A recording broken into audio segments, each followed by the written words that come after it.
যখন আমি ছোট ছিলাম আমি আমার ভাইবোনদের সাথে মায়ের ঘরে ঘুমাতাম। সবার ঘুমিয়ে পড়ার পর অন্ধকার ঘরে আমি মাঝে মাঝে জেগে উঠতাম এবং মাকে ডাকতাম।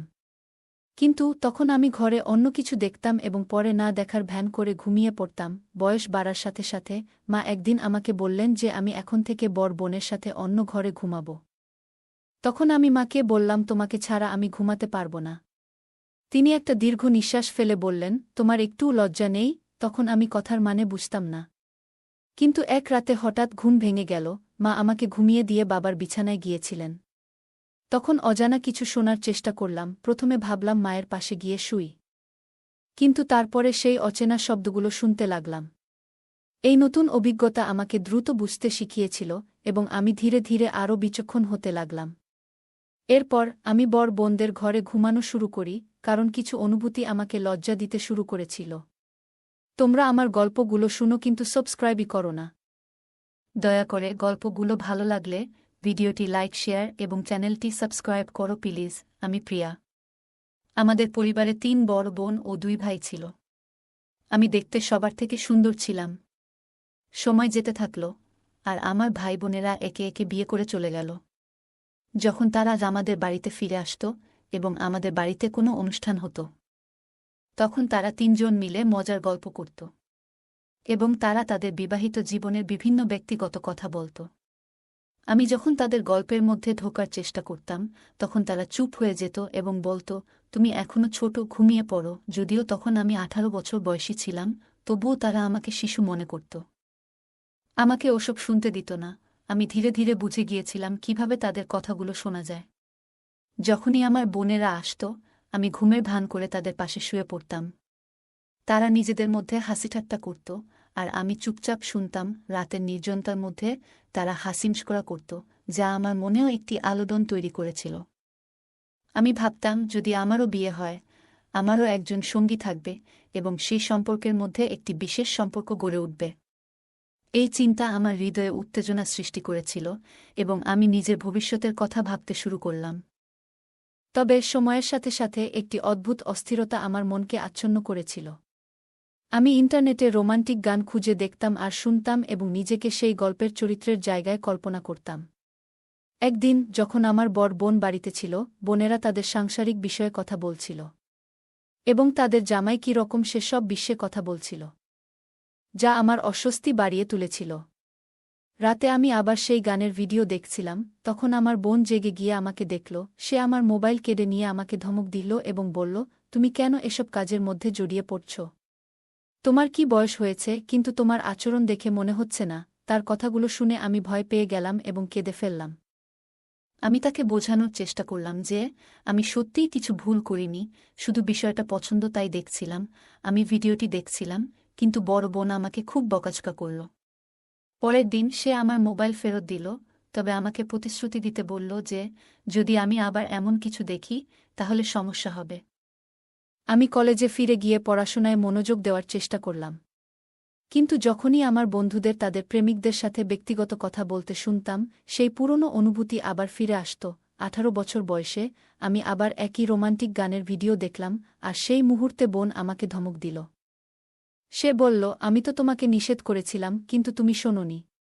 মনে হচ্ছে তুমি বড় হচ্ছ, তাই এসব ব্যাপারে আগ্রহ দেখাচ্ছ। এখন মাকে বলতে হবে। আমি রাগ সামলাতে না পেরে বললাম, হ্যাঁ, তোমরা বিয়ে করে জীবনে সুখী, কিন্তু আমাকে একটা গানের ভিডিও দেখতে দিচ্ছ না। তাহলে মাকে বলো আমাকেও বিয়ে করাতে। আমি তো বড় হয়েছি, ঘরের কাজও ঠিকঠাক করি, আর যখনই কিছু বলি তখনই তুমি আমাকে থাপ্পড় মারো।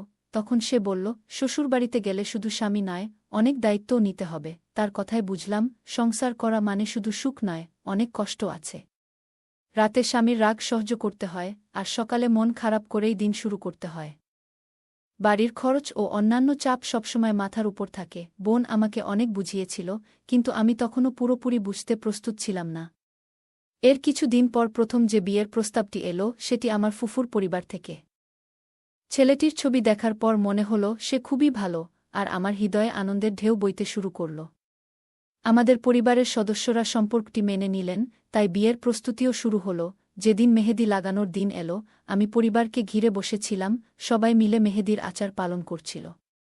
পরের দিন বিউটি পার্লারে যাওয়ার সময় হঠাৎ মনটা খারাপ হয়ে গেল।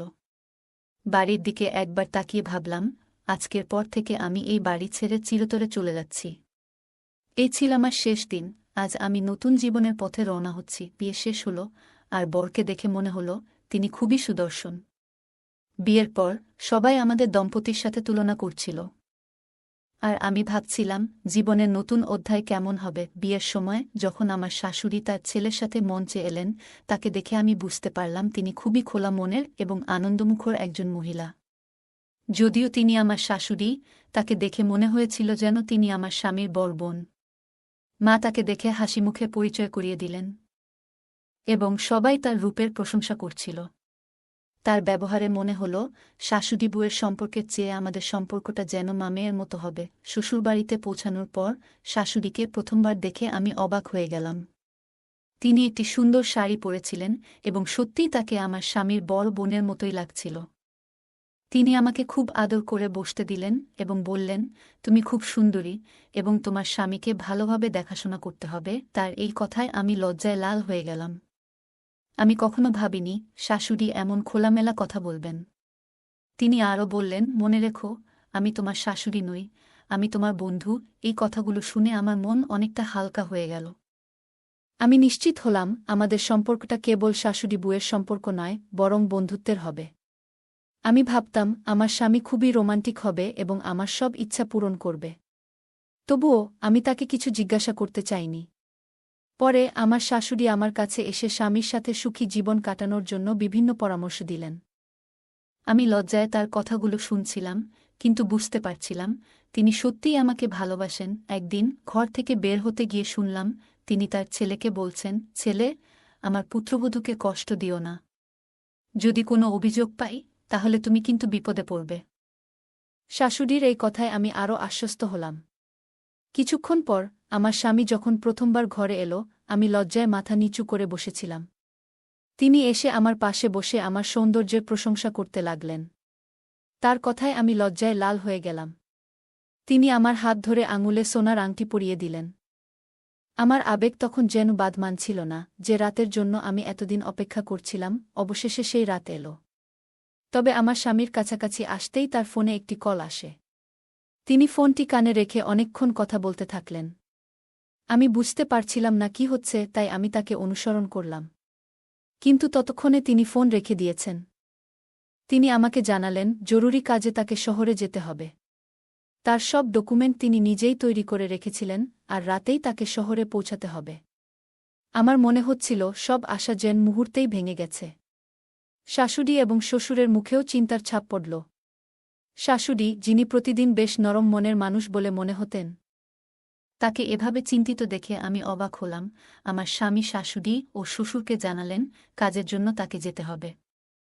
তারা দুজনেই অনুরোধ করলেন, আজ তোমাদের প্রথম রাত, এটি খুবই গুরুত্বপূর্ণ। কিন্তু তিনি বললেন, আমার কাজের দায়িত্ব খুবই জরুরি। আমাদের সারা জীবন একসাথে থাকার সময় আছে। এরপর তিনি চলে গেলেন, আর আমি তাকে তার লাগেজ প্যাক করতে সাহায্য করলাম। শ্বশুর বিদায় জানিয়ে দিলেন এবং শাশুড়ি এসে আমার পাশে বসলেন, বারবার ক্ষমা চাইলেন।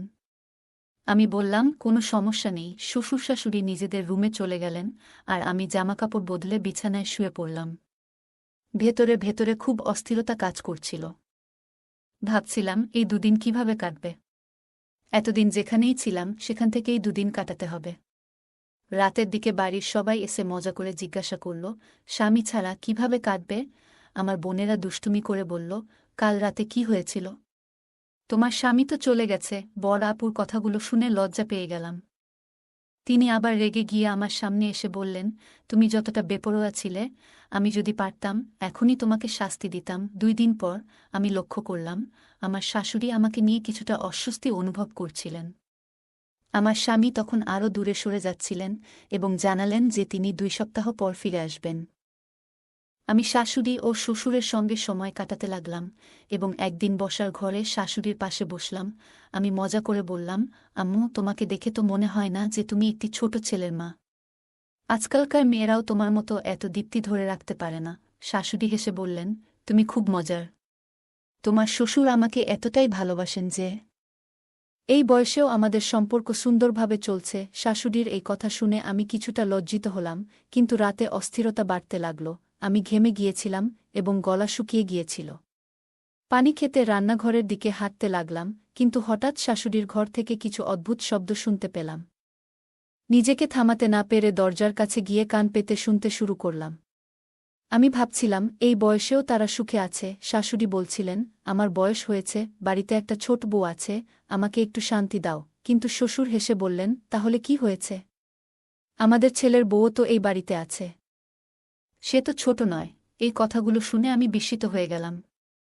সকালে যখন শাশুড়ি ও শ্বশুর ঘর থেকে বের হলেন, তখন আমি তাদের সাথে চোখে চোখ মিলানোর সাহস করতে পারছিলাম না। আমি তার চোখের ভাষা বুঝতে পারছিলাম, সুরের, তার দৃষ্টি ছিল কিছুটা অদ্ভুত। যখন আমি আমার স্বামীর সাথে কথা বলার চেষ্টা করলাম, সে আমাকে এড়িয়ে গিয়ে বলল, আমি খুব ব্যস্ত, অনেক কাজ আছে, ফিরতে সময় লাগবে। একদিন শাশুড়ির শরীর খারাপ হয়ে গেল, তার রক্তচাপ বেড়ে গিয়েছিল। তিনি বললেন, বৌমা, রান্নাঘরে ওষুধ রেখেছি, ওষুধটি একটু দুধে মিশিয়ে আমাকে খাইয়ে করিয়ে দেও। আমি এক গ্লাস দুধ নিয়ে ওষুধ মিশিয়ে দিলাম। কিন্তু আমি চিন্তিত ছিলাম, কিছু ভুল হতে পারে। ঠিক সেই সময় শাশুড়ির ফোনে একটা কল এলো, যেটা আমার স্বামীর ফোন থেকে আসছিল। আমি ফোন কানে লাগাতেই শুনলাম আমার স্বামী বলছে, তোমার বউকে বলো আমার অন্য কোথাও সম্পর্ক হয়েছে এবং সেই মেয়েটি এখন আমার সন্তানের মা হতে চলেছে। তাই সে আমাকে শহরে আসতে বলেছে এবং হুমকি দিচ্ছে, যদি আমি তাকে বিয়ে না করি তবে সে আমার বিরুদ্ধে মামলা করবে। এখানে পুলিশ কতটা কঠোর তা তো তোমরা জানো। এই কথা শুনে আমি হতবাক হয়ে গেলাম, সব স্বপ্ন যেন মুহূর্তেই ভেঙে পড়ল। শাশুড়িকে সেই অবস্থায় রেখে আমি কাঁদতে কাঁদতে আমার বাবা মাকে সব জানালাম এবং শ্বশুর শাশুড়ির কাছে বিষয়টি খুলে বললাম। শ্বশুর শাশুড়ি বললেন, আমাদের সম্পত্তি যদি আমাদের ছেলের নামে হয় তাহলে আমরা তাকে ছেড়ে দেব এবং তুমি আমাদের পুত্রবধূ হয়ে থাকবে। কিন্তু কিছুদিন পর আমার বাবা আদালতে এই প্রস্তাবটি অস্বীকার করলেন এবং আমি অল্প বয়সেই বিবাহ বিচ্ছেদ পেলাম, যা আমি কখনো ভাবতেও পারিনি। আমার জীবনের সাথে এমনটা হবে আমি অনেক কিছু সহ্য করেছিলাম, কারণ বিয়ের পর মেয়েদের জীবনে অনেক পরিবর্তন আসে, যা তাদের জীবনকে সম্পূর্ণভাবে বদলে দেয়। এখন ২-৫ বছর বয়সে আমি চুপচাপ থাকতে শিখেছি। আমার জন্য অনেক সম্পর্ক এসেছে, কিন্তু পুরুষদের প্রতি আমার বিশ্বাস একেবারেই চলে গেছে। আমি কি বিয়ে করব? পুরুষদের বিশ্বাস করা কি ঠিক হবে? তোমরা কি মনে করো? কমেন্টে জানাও গল্পটা কেমন লাগলো। জানাতে ভুলবে না। আরও মজার মজার রোমান্টিক গল্প শুনতে চাইলে ভিডিওটি লাইক, শেয়ার এবং চ্যানেলটি সাবস্ক্রাইব করতে এবং বেল আইকনটি ক্লিক করতে ভুলবে না। ধন্যবাদ।